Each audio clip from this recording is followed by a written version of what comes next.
Avec vous sur Sud Radio pour le 10h midi, les commentaires sur l'actualité, c'est maintenant avec vous 0826 300 300 avec aujourd'hui Anne-Laure Blin, bonjour. Bonjour. Vous êtes député LR du Maine-et-Loire. Kevin Bossuet, bonjour, professeur d'histoire en Seine-Saint-Denis. Tous mes voeux à nos invités d'aujourd'hui. Rafik Smati, bonjour, chef d'entreprise, président du mouvement Objectif France.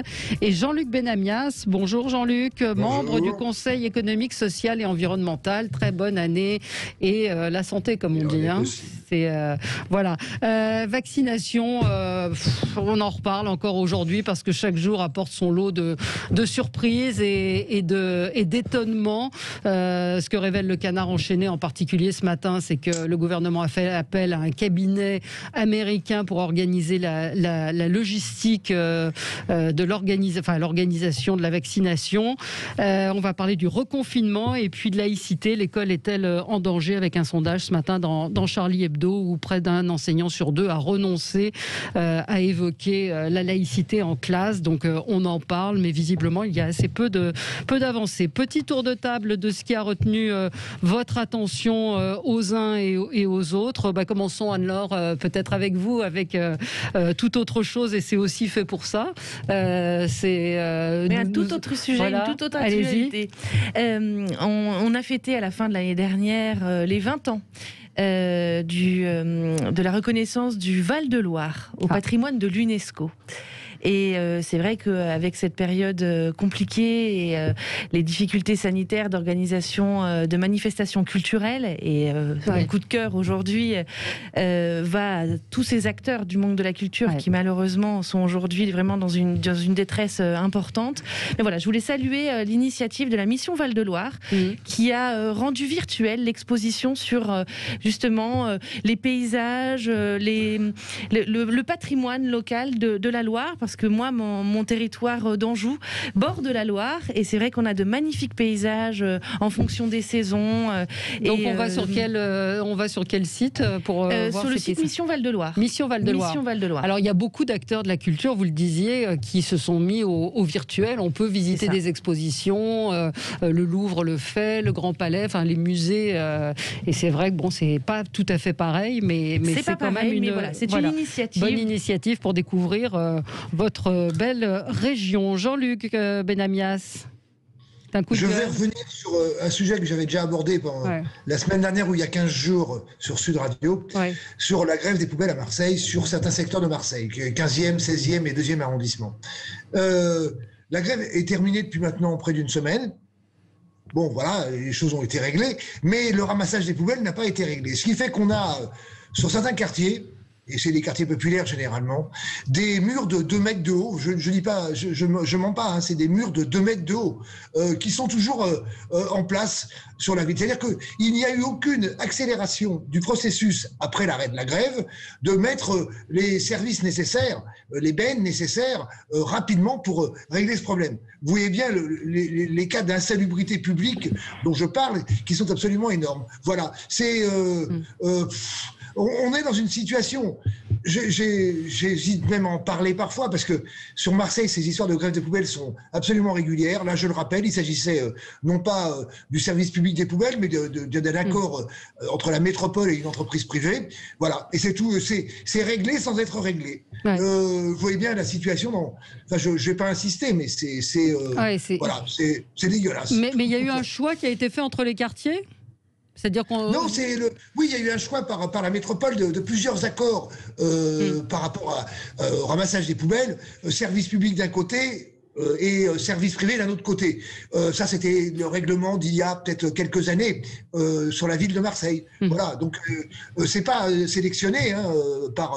D'accord, oui, j'ai compris. D'accord. Populaire ou autre, c'est un choix de diversification, on va dire ça comme ça. D'accord. Je signale qu'un camion d'éboueurs a été visé par des coups de feu en Gironde. Un agent a été blessé, donc maintenant on s'en prend même aux éboueurs. L'agent a été évacué à l'hôpital, donc je pense que c'est important de signaler ces faits. Il y avait les policiers, les infirmiers, les médecins. Maintenant, ce sont les éboueurs qui sont victimes de tirs, et c'est proprement inadmissible.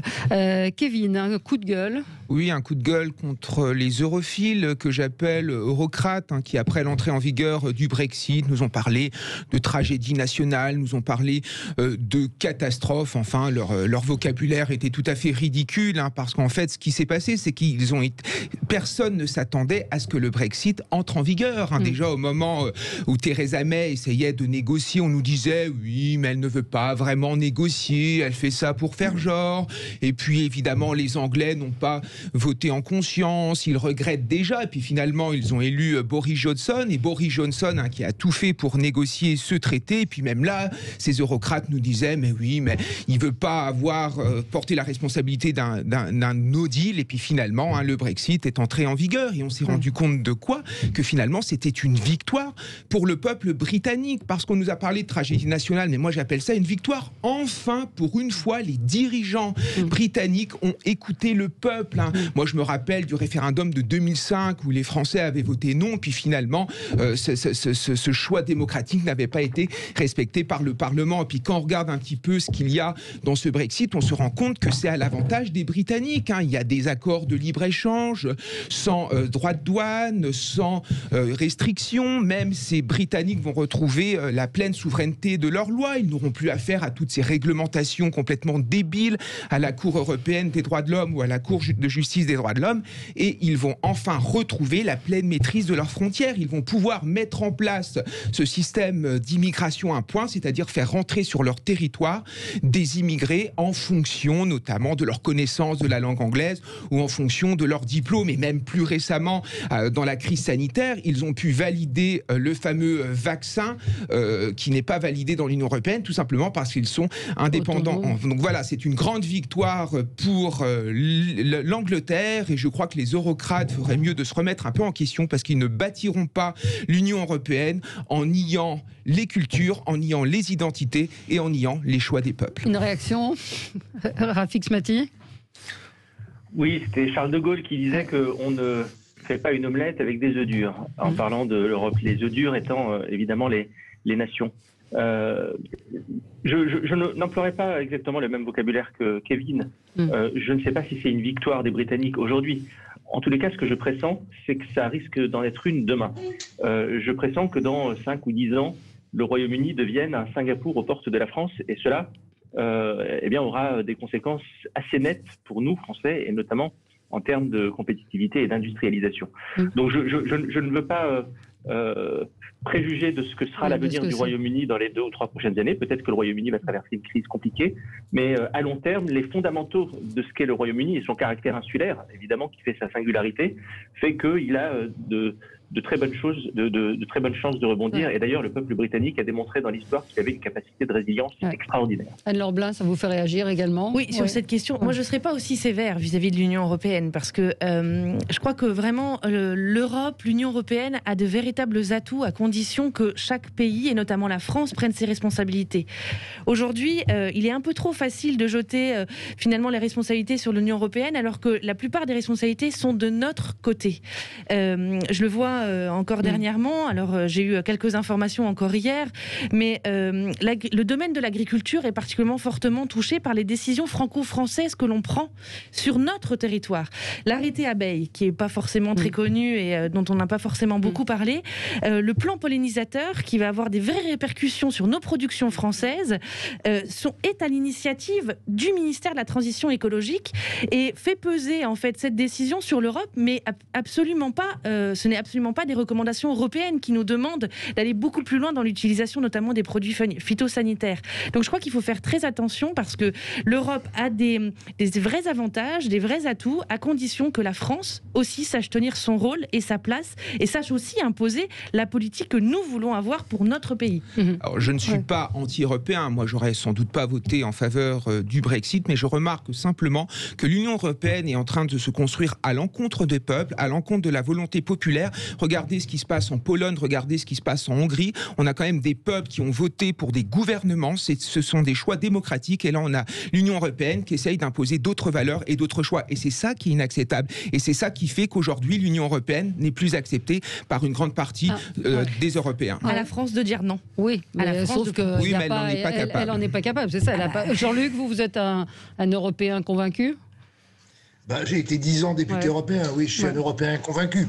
Maintenant, j'ai toujours pensé au fur et à mesure que le fait qu'en 2005, et Kevin l'a rappelé, un référendum ait eu lieu en France et aux Pays-Bas, et que les populations ont voté non, et que c'est pas le Parlement européen, Kevin, qui a imposé tout ça, c'est le Conseil européen des chefs d'État et de gouvernement. Même si le Parlement après l'a validé, tu as raison. Mais c'est le bon voilà. Et donc à ce niveau-là, depuis ce moment-là, depuis 2005, la confiance de nos concitoyens par rapport à l'Union européenne a évidemment très très très largement baissé. Ouais. Alors je mets à l'inverse, je dirais que par exemple en Angleterre, tout le monde voit bien que les Écossais sont très pro-européens et qu'ils sont quasiment majoritaires pour voter l'indépendance de l'Écosse.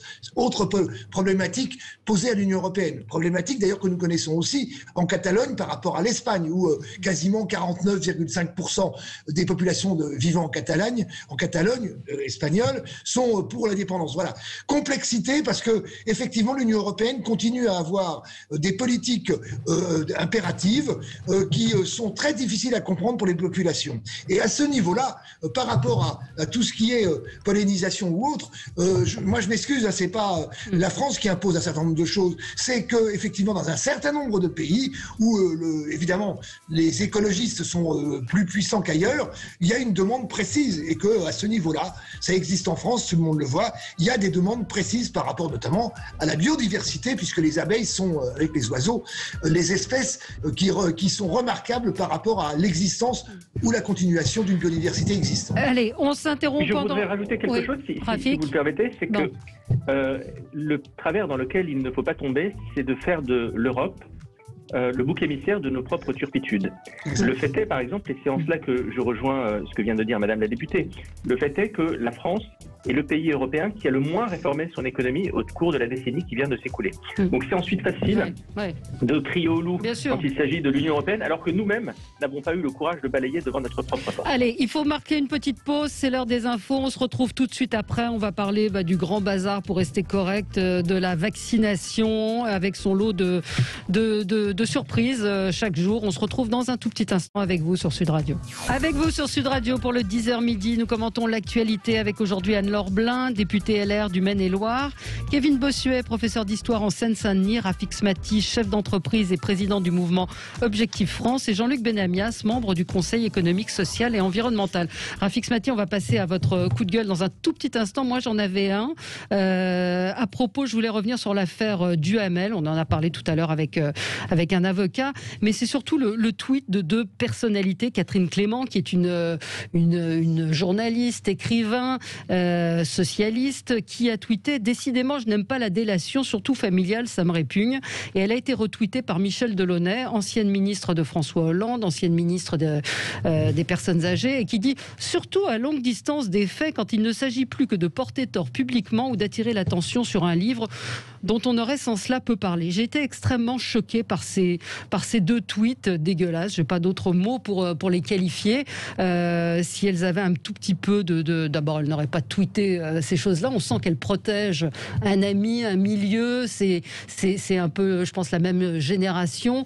Et d'accuser comme ça de faire un lien commercial, quand on sait que la fille de Bernard Kouchner vient d'un milieu plutôt aisé, qu'elle n'a pas besoin d'argent. Voilà, je pense que vous vouliez en évoquer aussi, Anne-Laure Blin, vous aviez... C'est vrai que cette histoire est quand même... on retombe finalement dans les apprêts de l'affaire Strauss-Kahn. On est toujours dans ces mêmes sujets, un peu de... On cache, on sait, mais on ne dit pas. C'est vrai que ces protections entre amis, d'entre milieux, font quand même désordre. Et quand on touche à ces domaines de l'intime, et là on parle quand même d'inceste, il faut prendre suffisamment de hauteur pour... Si on ne veut pas se prononcer sur la responsabilité, ce que je peux comprendre, au moins le silence, je pense, doit être la règle. Oui, absolument. Oui, c'est juste à vomir. On retrouve là l'idéologie de mai 68, parce que tous ces gens, évidemment, sont des 68ards. Et puis, surtout, moi, ce qui me choque là-dedans, c'est cet esprit de caste, de vouloir se protéger. Et il n'y a aucun mot pour la victime. C'est ça, en fait, qui est profondément scandaleux. Et puis, toute cette gauche bien pensante qui nous donne des leçons à longueur de temps sur les plateaux de télévision et qui ont des casseroles derrière elles, qui sont des casseroles qui relèvent du crime. Donc voilà, à un moment, il y en a marre de tous ces gens qui parlent, qui nous donnent des leçons, qui balayent devant leur porte et qui arrêtent leur suprématie morale, qui est en fait une suprématie profondément immorale et amorale. Oui, alors Jean-Luc Benamias. Oui. Kevin, tu te rappelles quand même de l'affaire de Villiers? C'est pas vraiment la gauche. Hein, aucun rapport. Tout ça, et c'est l'affaire Villiers d'ailleurs, pas de tout ça sous des familles très différenciées. Oui.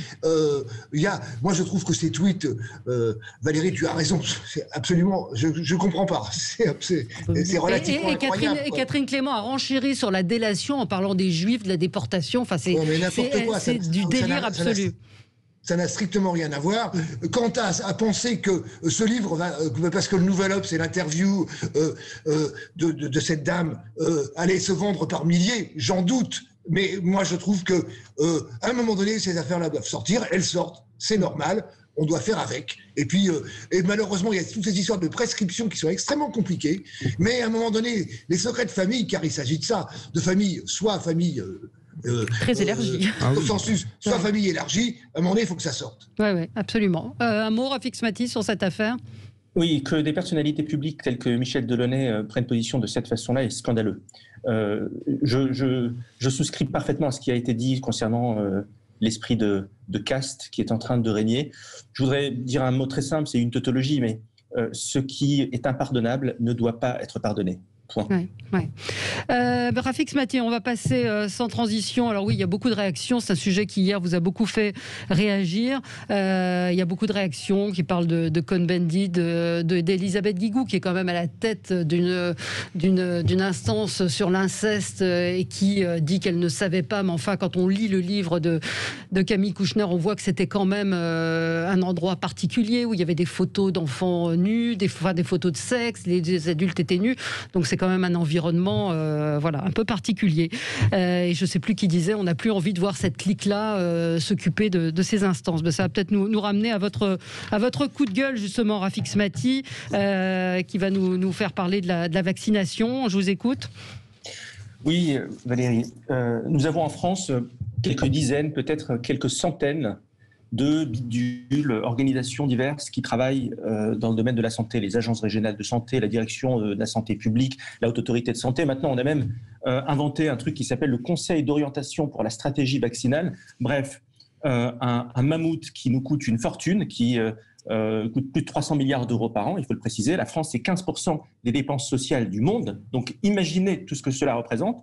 Mais l'État, incapable manifestement de coordonner tous ces bidules, décide de confier la stratégie vaccinale à un cabinet privé qui s'appelle McKinsey. Eh bien, moi, je dis que le choix de l'État de confier la stratégie de déploiement logistique vaccinal à McKinsey, alors que nous avons tant de bidules à notre disposition et que nous dépensons tant de milliards, eh bien, ça consacre officiellement l'effondrement de la bulle technocratique française qui est acceptée, qui est reconnue par le gouvernement, qui lui-même manifestement reconnaît qu'il est incapable de faire le job. Eh bien, c'est une tragédie à laquelle il faudra très rapidement remédier. Alors, certains sont allés voir sur les réseaux sociaux qui dirigeait McKinsey en France, et l'un des directeurs associés est le fils de Laurent Fabius, Victor Fabius.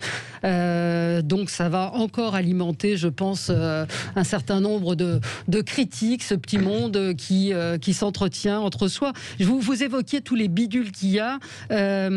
Sophie de Menton l'avait fait, et hier, c'est Raphaël Misrahi, l'humoriste, qui l'a publié sur son compte Twitter. Il y a le ministère de la Santé, il y a la Direction Générale de la Santé, la Direction de la Santé Publique, il y a Santé Publique France, la Direction de la Haute Autorité de Santé, les directions des agences régionales de santé, la Direction de l'Agence Nationale Sanitaire. Est-ce que je vous les lis tous? Il y en a encore 15 comme ça. La Direction de l'Alliance Nationale pour les Sciences de la Vie et de la Santé, l'Agence Épidémiologie, et donc toutes ces agences ont le plaisir de vous annoncer la naissance du petit dernier, le Haut Conseil d'orientation pour la stratégie vaccinale. Ce n'est pas possible. Et ce que vous évoquez avec McKinsey est absolument aberrant. Alors oui, Jean-Luc Benamias. C'est pas le petit dernier, parce que on a quand même fait encore une initiative depuis cette semaine qui est 35 citoyens tirés au sort qui vont discuter de la vaccination. Voilà encore ça se passe au CESE, mais c'est pas le CESE qui a décidé, c'est l'État. Mais clairement, encore un truc qui n'a évidemment aucune raison de donner des réponses précises, puisque heureusement la vaccination va s'accélérer, espérons-le. Donc, ce collectif de citoyens tirés au sort ne va, une fois de plus, servir à rien. Oui, mais sur le fond, quand même, c'est incroyable cette histoire, parce que il me semble bien quand même que les ARS étaient là pour ça, pour faire un peu plus de manière régionalisée la façon de s'occuper de la santé en France. Et donc là, on est vraiment dans un délire complet. Oui, Anne-Laure Blin, ça ne vous étonne pas, me disiez-vous, avant qu'on commence l'émission? Ah non, mais en fait, il y a deux choses. Sur le côté vaccinal, effectivement, tous ces comités Théodule qui nous coûtent excessivement d'argent illustre parfaitement finalement le flou aujourd'hui qui règne dans la stratégie, si on peut parler de stratégie du gouvernement. Les Français n'y comprennent plus rien. On ne sait plus à qui se vouer, qui croire, pourquoi et pour aller vers quoi. Sur l'externalisation, parce qu'en vérité c'est ça, c'est une externalisation de ce que l'on pourrait faire au niveau de l'État dans la sphère privée. Là, ça ne m'étonne pas parce que on l'a déjà vu, le gouvernement a déjà fait appel à des cabinets privés, notamment sur la rédaction des projets de loi. La rédaction des projets de loi qui doivent être rédigés par les ministères ont été sollicités par des entreprises privées pour rédiger les exposés. On ne va pas rentrer dans le détail technique du texte, mais les exposés sommaires, les dispositifs rédigés par des entreprises privées. Voilà. Et ça pose un vrai problème, savoir quels sont les services aujourd'hui à notre disposition qui sont en capacité de véritablement mener une politique pour notre pays. Et puis après, ça pose un problème beaucoup plus général de rapport de force entre l'exécutif et le Parlement, dont je fais partie. Et là, c'est vrai que là aussi, les distorsions de moyens posent un véritable problème, notamment lorsque le Parlement doit contrôler l'exécutif. Et on voit clairement qu'on n'a pas du tout les mêmes moyens à notre disposition. Allez, on se retrouve dans un tout petit instant. On va continuer à débattre, à parler de tous ces problèmes autour de la vaccination et effectivement de cette information qui est révélée par le Canard enchaîné ce matin, un cabinet américain qui est chargé de mettre en place une organisation pour la vaccination. À tout de suite. Avec vous sur Sud Radio pour commenter l'actualité, vaccination, le grand bazar ou polémique stérile. En tout cas, la polémique se poursuit. Jean Castex a fustigé hier les polémiques stériles qui n'ont jamais sauvé aucune vie. Et pourtant, la stratégie vaccinale de la France est très très enfin je sais pas même pas le mot, est très très complexe, on va dire. Pénurie à craindre. Ce matin, j'entendais qu'il risquait d'y avoir une pénurie d'aiguilles, de seringues. Comment on en est arrivé là? Peut-être Rafik Smati reprendre avec vous sur l'accusation que vous faites sur la technocratie, l'incapacité du gouvernement à prendre des décisions. C'est-à-dire qu'on en est là aujourd'hui à se demander où on va vacciner les gens, comment on va faire. On est le 6 janvier. Et Valérie, tout ce que je peux vous dire, c'est que effectivement, je trouve assez facile de la part du Premier ministre de culpabiliser les Français et les uns et les autres en disant qu'il ne fallait pas être négatif et que finalement les choses allaient se faire. Non, je suis désolé. Quand il y a un mois, à peine un mois, vous avez un président de la République qui va s'exprimer sur Brut et qu'il dit textuellement qu'il a des réserves concernant le nouveau vaccin, que le vaccin de janvier n'est pas celui d'avril et peut-être qu'il faut accepter l'idée de prendre le temps pour avoir un petit peu plus de recul. Quand le président de la République dit ça, comment voulez-vous vous étonner que toute la chaîne en dessous, que toute la chaîne politique et administrative qui soit chargée d'exécuter le plan soit efficace? Ce n'est pas possible. Un chef a le droit de douter, mais il ne le fait pas publiquement. Or, il l'a fait publiquement. Et donc, le doute s'est insufflé partout. Ouais. Et dans un climat, il faut quand même le rappeler, où vous avez une défiance vis-à-vis du politique qui est extrêmement aiguë et où vous avez des pulsions complotistes qui rongent notre société de part et d'autre.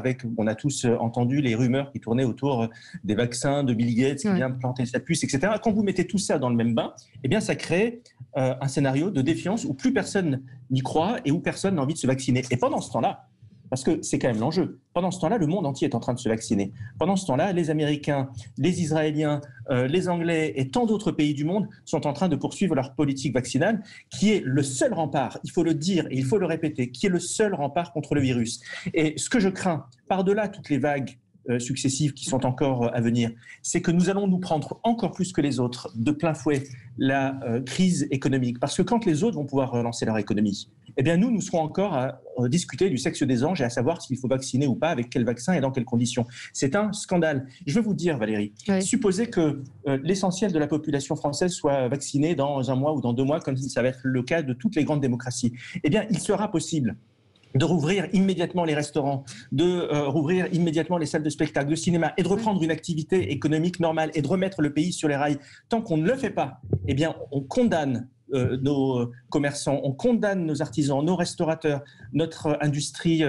Oui, mais ce que vous dites n'est pas audible par les gens qui doutent. Ils vont vous dire non, nous on ne sera pas vaccinés parce qu'on ne sait pas ce qu'il y a dans ce vaccin, parce que Bill Gates, parce que ci, parce que ça. Eh bien, vous avez raison. Et ce qu'il faut rappeler, et c'est peut-être pas politiquement correct que de le dire, mais la science n'est pas une opinion. La science n'est pas une démocratie. Ce n'est pas parce que vous avez un grand nombre de personnes qui pensent quelque chose s'agissant de la science que ça fait office de vérité. Souvenez-vous de Galilée qui a eu raison contre tout ce qui est passé dans un procès parce qu'il a dit que la Terre tournait autour du Soleil et pas l'inverse. Il avait l'opinion publique contre lui, il avait l'Église contre lui, et bien l'histoire lui a donné raison. La science n'est pas une opinion. La science est basée sur des faits, sur des réalités, sur des démonstrations, sur des raisonnements, et nous n'avons pas le droit de lâcher. Il y a des gens qui savent. Autant une démocratie, c'est le pouvoir de la majorité du plus grand nombre, autant la science, c'est le pouvoir du savoir. Et il faut que chacun reste à sa place et ait l'humilité de l'admettre. Ah oui, Anne-Laure Blin. Mais finalement, la question... Attendez, oui. Allez-y, Anne-Laure Blin. Pardon. Oui. Finalement, la question de la défiance n'en est pas véritablement une. Parce que peut-être, admettons, qu'un certain nombre de Français ne voudraient pas se faire vacciner. Mais il y en a aussi qui veulent se faire vacciner. Et aujourd'hui, on assiste à des impréparations sur les territoires. Et finalement, tout ce qui se passe aujourd'hui, ce cafouillage, résulte d'une seule chose, l'isolement du gouvernement, l'isolement du président de la République. Le président de la République prend des décisions en Conseil de défense, entouré de ses amis finalement, des personnes qui vont dans son sens. Le gouvernement ne consulte absolument pas les territoires, ne consulte pas les élus locaux, ne consulte pas les parlementaires. La stratégie vaccinale à laquelle on a assisté au mois de décembre n'en était pas une. Au mois de décembre, nous ne savions toujours pas comment nous allions nous organiser. Alors que l'Allemagne a mis clairement, elle, une politique stratégique pour vacciner un maximum et dans un temps très rapide la population, nous sommes encore en train de naviguer à vue. Nous ne savons pas où vont être implantés les centres de vaccination. Nous savons que les médecins, les pharmacies sont prêts à vacciner, mais pour autant, le gouvernement continue une communication. Voilà, une communication. Un jour, on va vacciner à telle période, un autre, on va commencer, et on a commencé. On passe de 300, 500 à 5000 hier. On ne sait plus. C'est un flou total, mais parce que le gouvernement est isolé, prend ses décisions tout seul et refuse de voir que peut-être, à un moment donné, il s'est trompé. Et je crois que quand on est un responsable politique, et je rebondis sur ce que vous disiez, peut-être qu'il y a une méfiance vis-à-vis du politique, mais parce qu'aujourd'hui, le politique refuse de reconnaître ses erreurs. Les masques, on n'en est jamais arrivé à avoir une véritable position du gouvernement en disant oui, il nous a manqué des masques. On ne l'a pas dit, il aurait fallu qu'on le dise, nous ne l'avons pas dit. Les tests, on est arrivé à la même débandade, et les vaccins, c'est la même chose. Ouais. Jean-Luc Benamias. Des dizaines de maires de grandes villes, de toute sensibilité, ont fait des propositions ces derniers jours de mettre à disposition des grandes salles, les espaces sportifs, et aucune écoute, rien derrière. On leur répond même pas. Quand je dis ça, c'est vraiment des villes de plusieurs dizaines de milliers d'habitants qui sont prêtes à faire ça, et de toute sensibilité. Vous l'avez bien vu. Je comprends pas. Et quand Emmanuel Macron a dit la dernière fois « je n'accepterai pas que ça traîne » et ainsi de suite, qui dirige le Conseil de défense, si ce n'est Emmanuel Macron et le président? Vous l'avez dit, Anne-Laure, le Conseil de défense, c'est 10 personnes, d'ailleurs c'est que des hommes à peu près, je crois, qui décident avec Emmanuel Macron comme patron du Conseil de défense. C'est quand même incroyable d'avoir une situation identique. Les masques, vous l'avez dit Anne-Laure, et tout le monde le pense, les masques, les tests, on recommence les mêmes erreurs sur la vaccination. Et vous l'avez dit aussi Anne-Laure, c'est la réalité. Il y a quand même dans les sondages tels qu'on les voit, 50% des Français qui sont d'accord pour se faire vacciner. Eh bien, commençons par ces 50%, et puis les autres verront, les autres Français verront qu'il n'y a pas tant de retombées difficiles que ça derrière. Voilà. On a choisi effectivement de la prudence pour ne pas heurter ceux qui étaient contre le vaccin, ce qui est une stratégie hallucinante. C'est-à-dire qu'on aurait dû effectivement, je pense, il n'y a qu'à Faucon, vacciner ceux qui voulaient être vaccinés et laisser les autres attendre. Mais c'est vrai que oui, Marie-Hélène nous dit le maire de Cannes l'a proposé. Il y a beaucoup de maires, beaucoup de territoires, des entreprises aussi. Enfin, Sophie de Menton qui vient souvent ici se bat depuis les masques jusqu'à aujourd'hui, la vaccination en entreprise pour ceux qui le souhaitent. Je le répète parce qu'on nous accuse après de dire qu'on oblige les gens à se vacciner. Non, pour ceux qui le souhaitent de le faire en entreprise.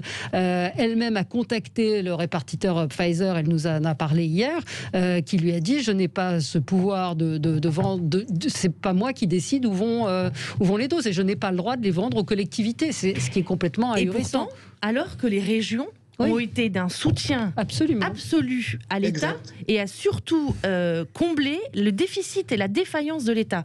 Les régions, la région Pays de la Loire, la région Rhône-Alpes-Auvergne, voilà, ils ont, notamment en matière de masques, abondé les stocks de masques dans les régions parce que l'État ne le faisait pas. Donc, et c'est d'ailleurs ce que l'on dit depuis le début de cette crise. Il faut absolument remettre au plus près du terrain le centre de décision, restaurer ce couple finalement qui a existé un temps mais qui n'existe plus véritablement aujourd'hui, préfet, maire, préfet, élus locaux, parce que c'est indispensable et le gouvernement doit comprendre que puisqu'il n'y arrive pas, eh ben, la solution doit être trouvée la plus rapidement possible parce que la crise nous dépasse et il ne faut pas qu'on soit dépassé par la crise.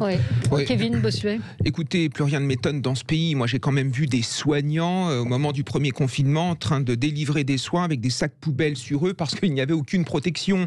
J'ai quand même vu un gouvernement nous mentir sur l'utilité des masques. Nous sommes la 7e puissance du monde et nous sommes incapables de mettre en place une stratégie de vaccination efficace. Emmanuel Macron nous disait, à partir du moment où nous aurons le vaccin, vous verrez, tout ira bien, sauf que rien n'a été préparé. Les vaccinodromes en Allemagne ont été prêts dès le mois de novembre. Aux États-Unis, le gouvernement a créé des liens avec les entreprises pour accélérer la vaccination. Nous vivons aujourd'hui un véritable déclassement. Israël vaccine plus de 150 000 personnes par jour. L'objectif des Américains, c'est de vacciner plus d'1 million de personnes par jour. Les Polonais, les Roumains vaccinent plus que nous. Moi, je peux vous dire une chose, c'est qu'on subit un véritable déclassement et que les pays à l'étranger se moquent de nous. Ils rigolent tous. Donc nous, nous sommes tous émus sur le plateau. Mais en fait, on se fout de notre gueule, excusez-moi du mot, à l'étranger. Oui, absolument. Enfin, mais c'est pas le plus important. Qu'on se moque de nous, c'est une chose. Le plus grave, oui. Alors, Rafik, on doit marquer une pause, petite pub, et je vous donne la parole au retour donc sur la désorganisation du gouvernement quant à cette vaccination. Effectivement, on a du mal à comprendre, si ce n'est qu'on risque de manquer aussi de doses de vaccins, puisqu'on a préféré attendre que le vaccin Sanofi soit prêt et que d'autres vaccins soient prêts. Donc là aussi, il va y avoir un problème. À tout de suite. Avec vous sur Sud Radio, nous parlons du grand bazar de la vaccination, pour ne pas dire plus, pour l'improvisation totale et surtout dire quand même, quand le Premier ministre dit polémique stérile, ce sont peut-être ces polémiques qui ont fait bouger les choses et qui ont permis peut-être de donner un coup d'accélérateur. C'est aussi peut-être ça. Alors Rafik Smati, vous vouliez réagir à ce que nous disions sur le fait qu'effectivement on ne consulte pas les régions non plus et que tout est centralisé. Il faut considérer l'appareil d'État français comme un grand paquebot qui a besoin de beaucoup de temps pour faire une manœuvre. Et je vais prendre un pari devant vous. Vous allez voir que dans quelques semaines, dans 2 à 3 mois, il n'y aura plus de problème de vaccination en France.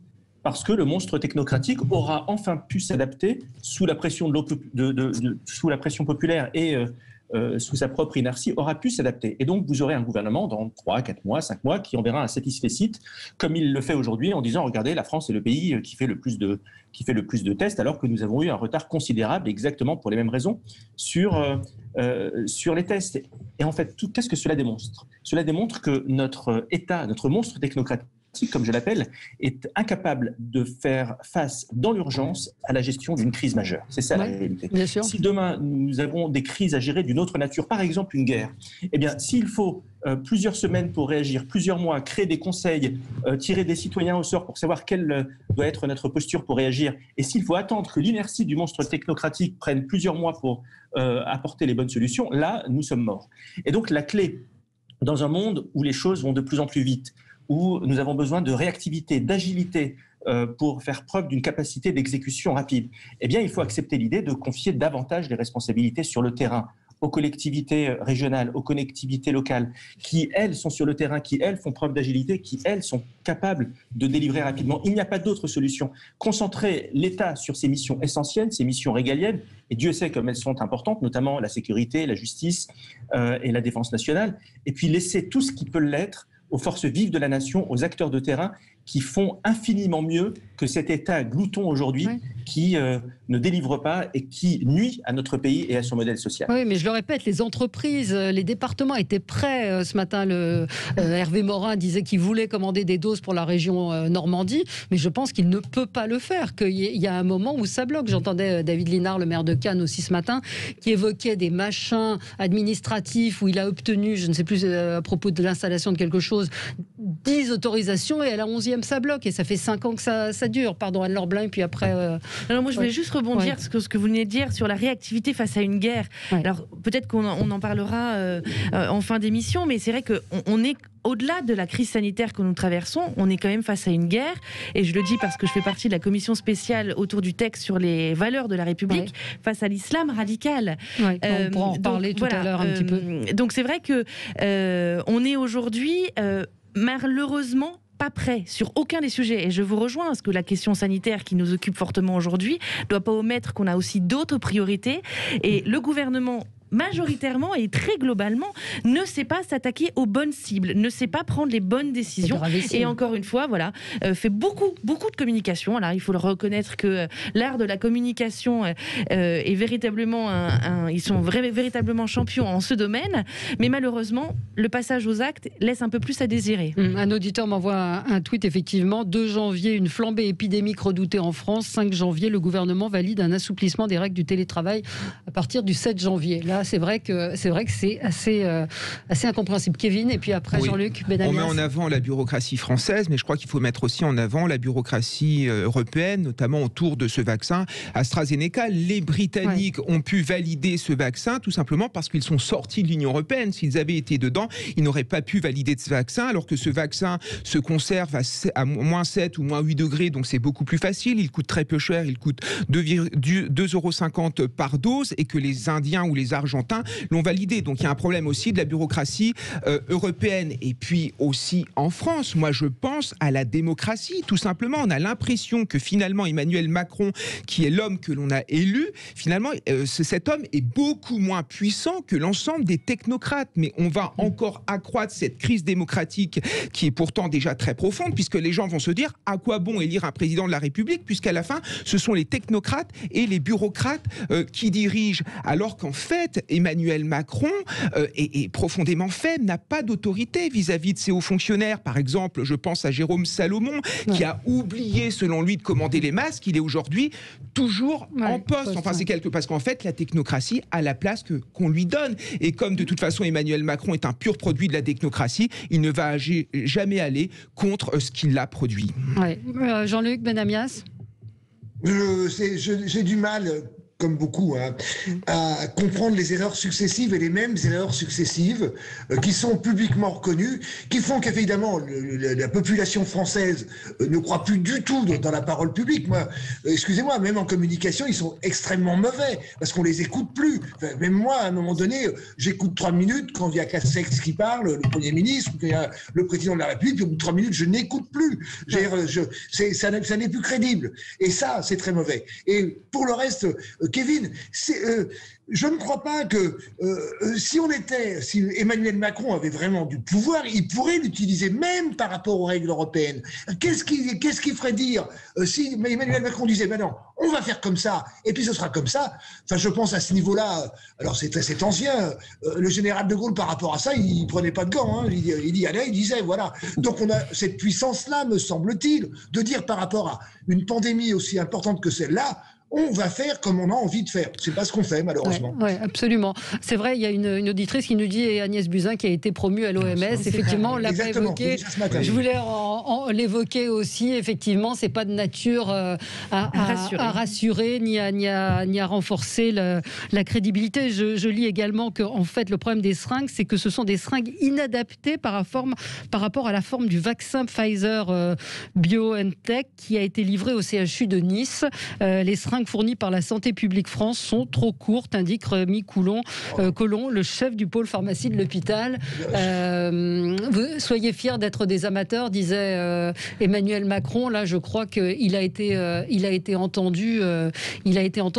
Est-ce qu'on va pouvoir échapper à un reconfinement ? On voit qu'en Israël et en Grande-Bretagne, malgré la vaccination, il y a un reconfinement. Est-ce qu'on va pouvoir y échapper, à votre sens ? Alors, on n'est pas des spécialistes, mais c'est vrai qu'on voit le virus anglais arriver beaucoup plus contagieux. On ne sait pas pour l'instant s'il est plus dangereux, mais en tout cas beaucoup plus contagieux. Est-ce que ça semble inéluctable ? En effet, c'est une question qui se pose, mais il faut en connaître davantage sur ce variant. On sait qu'il est 70% fois plus contagieux que le virus initial. Et apparemment, ça touche aussi beaucoup plus les jeunes et les enfants, parce qu'il y a eu ces témoignages des infirmières britanniques qui racontent notamment qu'elles ont dans leur service beaucoup plus d'enfants, beaucoup plus d'adolescents et beaucoup plus de jeunes adultes. Le problème, c'est qu'on est dans un moment qui est excessivement compliqué. Et c'est vrai que les Français en ont marre. Moi, il y a un chiffre qui m'a marqué, c'est que 20% des Français sont en train de tomber dans la psychiatrie. Il y a une consommation de plus en plus importante des anxiolytiques, des antidépresseurs, et surtout chez les adolescents. Ce chiffre qui est accablant. Il y a une augmentation du taux de suicide chez les adolescents qui a été multiplié par 2. Un Français sur 5 qui est dans une forme de dépression. Donc à un moment donné, certes, s'il faut reconfiner, il va falloir le faire, mais ce sera très dur à faire accepter et ce sera très dur pour notre mental à nous, parce que je mets quand même en avant le fait que la santé, ce n'est pas seulement que le corps, c'est aussi l'esprit. Il faut aussi s'attacher à ça. Une fois qu'on a dit ça, la décision est compliqué. Enfin, on est quand même devant un vrai problème, un vrai choix. Laure Blin. Mais moi, je m'interroge en fait. Est-ce qu'aujourd'hui, on est véritablement déconfiné en vérité ? Oui. Non, on ne l'est pas vraiment. Il n'y a pas de restaurant, il n'y a pas de sortie, il n'y a pas de cinéma, il n'y a pas de sortie culturelle. On a tout un pan de notre économie qui est condamné aujourd'hui. La seule différence qui peut exister par rapport à avant les fêtes, c'est le fait qu'on n'ait plus d'attestation. Voilà. Il n'y a plus de justificatif à nos déplacements.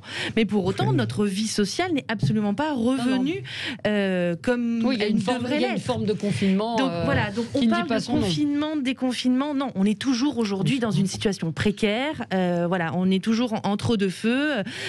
Certains départements connaissent aujourd'hui un couvre-feu bien plus avancé que 20 heures. Donc voilà, donc là je crois qu'on a un vrai signal d'alarme avec ce qui se passe au Royaume-Uni. Je crois que, et ça revient finalement sur ce qu'on disait, il faut véritablement qu'on prenne des décisions au plus près du terrain. Moi je plaide vraiment pour ça, parce que dans mon territoire d'Anjou, qui est un territoire véritablement rural, dans lequel on n'a pas une fréquentation des restaurants comme il peut y en avoir à Paris ou dans des grandes agglomérations, on ne peut pas comparer un restaurateur d'Anjou comme un restaurateur parisien. Nos restaurateurs se sont fortement engagés, ont mis en place un certain nombre de dispositifs, ont fait d'importants efforts, et aujourd'hui, si on continue à les maintenir dans l'ignorance, parce qu'il y a ça aussi, aujourd'hui, ils ne savent pas à quelle sauce ils vont être mangés, si on peut utiliser cette expression malheureusement. Le 20 janvier semble s'éloigner de plus en plus, et ils sont maintenus dans l'ignorance de savoir si ils vont pouvoir sauver leur commerce. Et moi, je vois au quotidien la détresse de ces entrepreneurs, finalement, du quotidien, qui vont effectivement tomber avec des vraies conséquences psychologiques, et pour tout un pan de la société. Et je crois que c'est vraiment un sujet qu'il faut prendre en considération, notamment aussi nos étudiants, les familles de nos étudiants qui sont aussi dans une détresse face à ce qui se passe dans les universités, dans les écoles, qui sont là aussi traités de la même manière qu'on soit dans une grande université ou dans un petit établissement universitaire. Donc voilà, donc je crois que vraiment les décisions doivent être prises, mais sur un long terme, concerté et surtout anticipé aussi. Là, il y a un vrai sujet, parce que les restaurateurs, quand on leur demande de fermer, c'est du jour au lendemain. Les commerçants, quand on leur demande de réouvrir, c'est du jour au lendemain. Il faut impérativement qu'ils aient une visibilité, une prévisibilité. Oui, mais je pense que le gouvernement ne l'a pas, cette visibilité, cette prévisibilité. Je pense que c'est au jour le jour, en fonction des tests, des résultats et autres.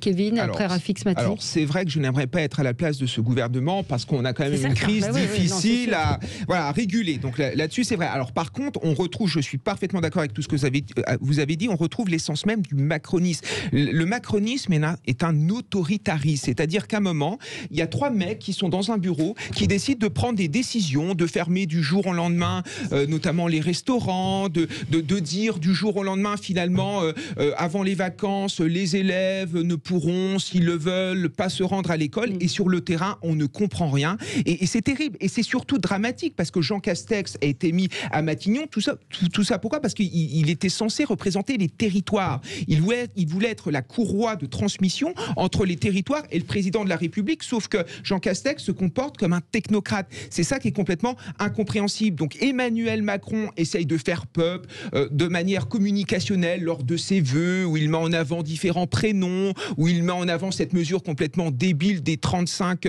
Français tirés au sort. Mais la vérité, ce n'est que de la communication. Ce président, j'ai l'impression qu'il méprise le terrain, il méprise les élus locaux, il maîtrise les milieux populaires, et finalement, il se retrouve tout seul face à la crise qu'il ne réussit pas à résoudre. Rafik Maty, c'est quoi ? C'est de l'incompétence, du mépris ?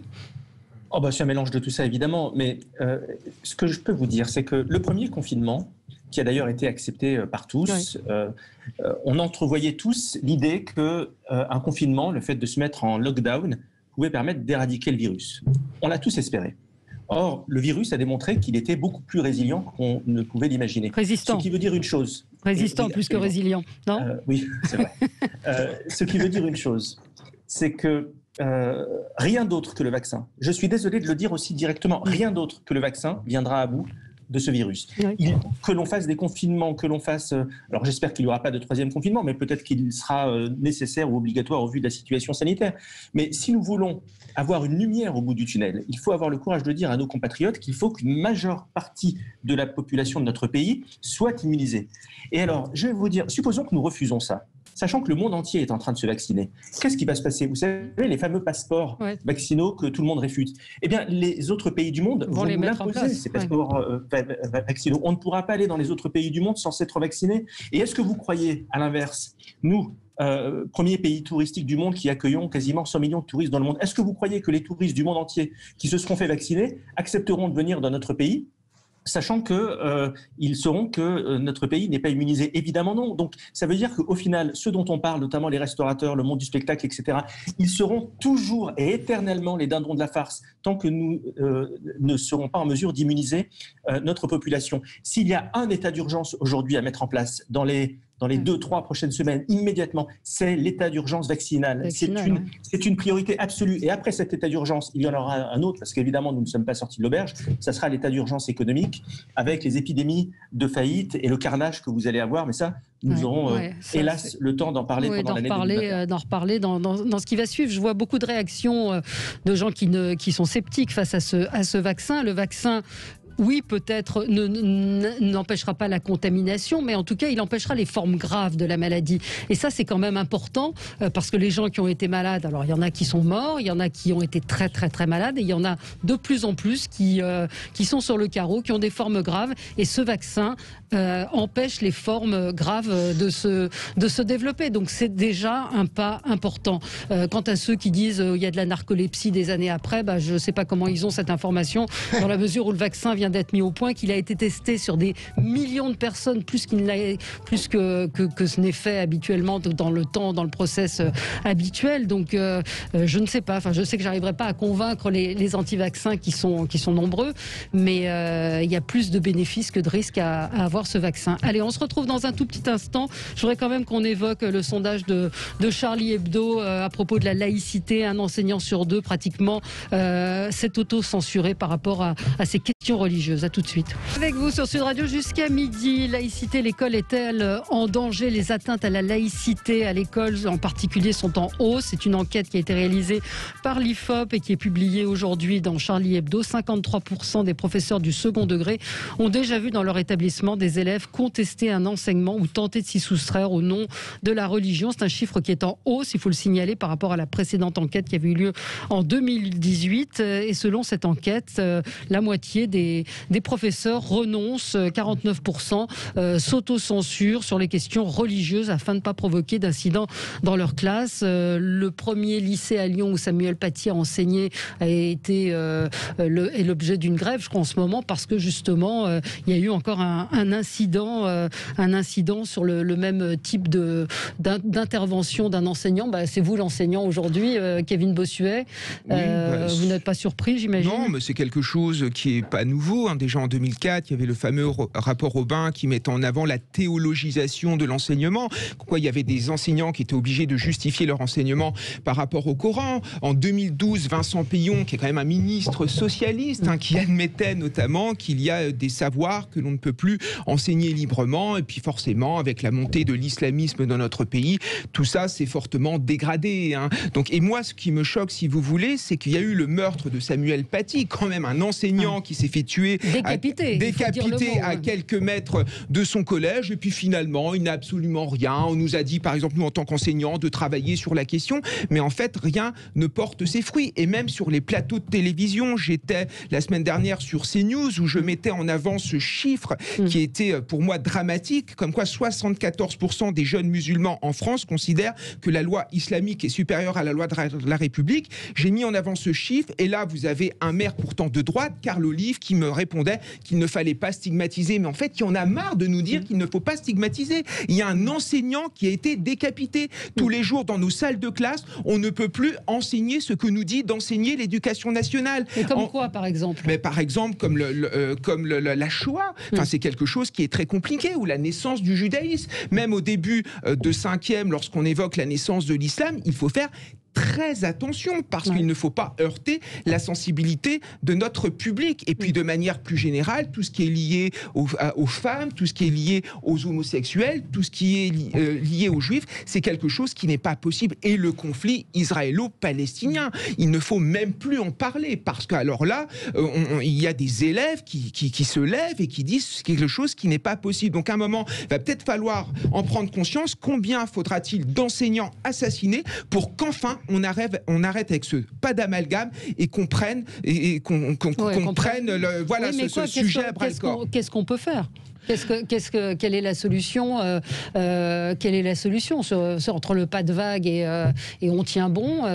C'est compliqué. Déjà, il faut dire que l'école ne peut pas tout. Nous sommes à l'image de la société. Quand je vois qu'en Seine-Saint-Denis, tous les juifs sont en train de se barrer parce qu'il y a un antisémitisme très important, nous, qu'est-ce qu'on peut faire dans notre salle de classe? Si vous voulez, ce qui est compliqué, c'est que nous, on a un discours profondément républicain, on essaye de faire passer des valeurs, et dès que les enfants où les adolescents sortent de l'école, ils ont le discours de leurs parents, ils ont le discours parfois de l'imam, ils ont le discours de l'éducateur, ils ont le discours de l'entraîneur de foot qui tiennent un discours profondément anti-républicain. Et moi, j'en veux surtout à cette extrême gauche, à tous ces gens d'extrême gauche qui surfent sur l'antisionisme, qui n'est que le faux-nez de l'antisémitisme, qui remettent en cause les valeurs de l'école de la République par pur électoralisme. Moi, je vais vous dire quelque chose, c'est qu'à un moment, ça va péter. Parce que ces territoires qui sont perdus, qui sont considérés comme perdus, ça va devenir des territoires explosifs, et j'ai peur qu'on arrive à une guerre civile, et je suis sérieux parce que je suis tous les jours sur le terrain. Sur le terrain, et vous voyez comment les choses se passent. Anne-Laure Blin. Effectivement, ce sondage, on ne peut pas dire qu'on le découvre. On le sait, tout le monde le sait. Et le gouvernement semble aussi le savoir. Alors, pour répondre à cela, le gouvernement a décidé de présenter un projet de loi qu'il a appelé initialement séparatisme, qui aujourd'hui est consacré aux valeurs de la République et qui est a priori la solution à tous nos maux. Je fais partie de la commission spéciale qui a été mise en œuvre pour examiner ce texte. On a commencé l'examen et on a reçu un certain nombre d'intervenants. On a mené des auditions. Il y a dans ce texte des dispositions, notamment qui concernent le milieu scolaire, qui sont mais totalement à côté de la plaque. Pardon de le dire, mais ce que vous dites, n'est absolument pas traité dans le texte. Dans les sujets scolaires, dans les sujets éducatifs de ce texte, on ne parle que de 2 choses. Des écoles hors contrat et de l'instruction en famille. L'instruction en famille, aujourd'hui, fait beaucoup de parler d'elle, parce que finalement, ce sujet est un sujet pas très connu, parce que ne concerne qu'un certain nombre de familles qui ont décidé, pour instruire leurs enfants, de le faire à domicile. Mais de le faire à domicile avec un certain nombre de consignes qui sont mises en œuvre par les familles, mais qui suivent les recommandations aussi des enseignements et de la scolarisation pour les enfants.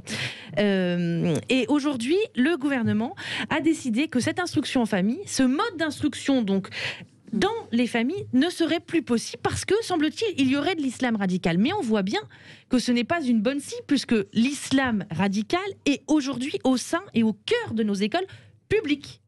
Donc, qu'est-ce que l'on fait aujourd'hui dans nos écoles publiques pour résoudre ce problème? Et je crois que là est le véritable sujet. Et finalement, il n'y a pas besoin d'un nouvel artifice législatif, il n'y a pas besoin d'un nouveau texte. La vraie solution, la vraie action positive, c'est le courage. Ouais. Le courage et la volonté politique d'assumer qu'en France, on ne peut pas tenir des propos contre la République, contre nos fondements, contre notre histoire. Et il faut arrêter sans cesse de se remettre en cause. Il faut que l'on assume ce que l'on est, d'où l'on vient et où on veut aller. Et il faut savoir sanctionner ceux qui vont à l'encontre de nos valeurs. Plus facile à dire qu'à faire. Alors, je voudrais entendre Jean-Luc Benamias, Rafik Smati. J'ai pas de solution miracle. Hein. Non, il n'y en a pas. Au moins, j'en ai une qui s'appelle la loi de 1905, qui a été travaillée par nos grands anciens à l'Assemblée nationale. Quand vous regardez ce débat, et je rappelle souvent qu'il y a un téléfilm qui est sorti par rapport à ça, qui peut être diffusé dans toutes les écoles à ce niveau-là, ça raconte exactement ce qui est tolérable et ce qui n'est pas tolérable, ce qui est acceptable et ce qui n'est pas acceptable. C'est très précis et le débat est fondamental par rapport à cela. Ça ne réglera pas tout, bien évidemment, mais au moins, ça permettra aux enseignants et au système éducatif de pouvoir s'appuyer sur quelque chose qui est extérieur à eux-mêmes et qui fait dire que c'est historique. La loi sur la séparation de l'Église et de l'État est absolument énorme et indispensable. Voilà. C'est pas miraculeux ce que je dis, mais au moins c'est un rappel historique et c'est absolument essentiel. Je voudrais juste répondre à un auditeur qui dit quelle qualification a un professeur d'histoire géo pour apprendre la religion? C'est pas apprendre la religion, c'est l'histoire. La Shoah, c'est l'histoire. Le conflit israélo-palestinien, c'est de l'histoire. Donc c'est pas, on fait pas un cours sur les religions ni sur le Coran où on peut apprendre l'histoire des religions. C'est un cours d'histoire. C'est pas un laïc qui donne des cours de religion. Soyez un peu sérieux dans ce que vous dites. Juste un mot de Rafik Smati, parce qu'on n'a plus beaucoup de temps. Oui, tout d'abord, beaucoup de respect vis-à-vis de nos enseignants qui sont aujourd'hui le réceptacle de toutes les tensions qui traversent la société française et qui doivent assumer toutes les lâchetés qu'il y a eu par ailleurs. Je voudrais simplement dire quelque chose, c'est qu'aucune loi, malheureusement, j'aimerais bien, mais aucune loi ne permettra de résoudre avec une baguette magique ce dont nous sommes en train de parler. Le fait est que notre pays, depuis des décennies, s'est désarmé intellectuellement, s'est désarmé philosophiquement, s'est désarmé moralement, et qu'il n'y a pas d'autre option que de porter un projet ambitieux, élevé, qui rassemble tous les Français dans une véritable logique de puissance, parce que toutes les nations qui réussissent dans le monde aujourd'hui sont les nations qui réussissent à embarquer leur peuple autour d'un grand destin. Si la France n'est pas capable de renouer avec ce grand récit qui saura gommer tous les antagonismes, alors en effet, le scénario que vous décrivez, notamment Kevin, celui de la guerre civile, adviendra. Mais si nous réussissons à impulser cette vision de grandeur et d'avenir, eh bien, enfin, on n'est pas parti pour. La France peut réserver des surprises. Non, on n'est pas parti pour. Pour l'instant, non, mais rien n'est jamais irréversible. Et le pire n'est jamais fait. Il faut qu'on ait cette ambition. Et effectivement, il faut un vrai projet pour notre pays. Et c'est pour ça qu'il faut continuer à... proclamer la grandeur de la France, définir et continuer à enseigner notre histoire, parce que c'est véritablement important pour nos générations à venir. Et c'est vrai que les débats pourraient être beaucoup plus larges encore. Je voulais simplement revenir sur ce que vous disiez sur la loi de 1905. Effectivement, il y a un vrai fondement, et on part de ce fondement qu'est la loi de 1905, et nous avons auditionné lundi l'ensemble des religions, sauf le culte musulman, a priori, qui a une audition qui a été décalée. Mais l'ensemble des religions que nous avons entendu, que ce soit le consistoire israélite, les catholiques, les protestants aussi, les bouddhistes et les orthodoxes, disent qu'aujourd'hui, la loi de 1905 est parfaitement conforme à cette exigence de laïcité que nous pouvons avoir aujourd'hui sur notre territoire. C'est la fin, hélas, de cette émission. Merci à vous d'avoir été là, d'avoir participé à cette émission. On se retrouve demain. Très bonne journée sur Sud Radio. Je vous rappelle les vraies voix qui également vous donnent la parole et vous permettent de débattre sur les sujets d'actualité. C'est à 17h avec Philippe Rossi. Très bonne journée sur Sud Radio.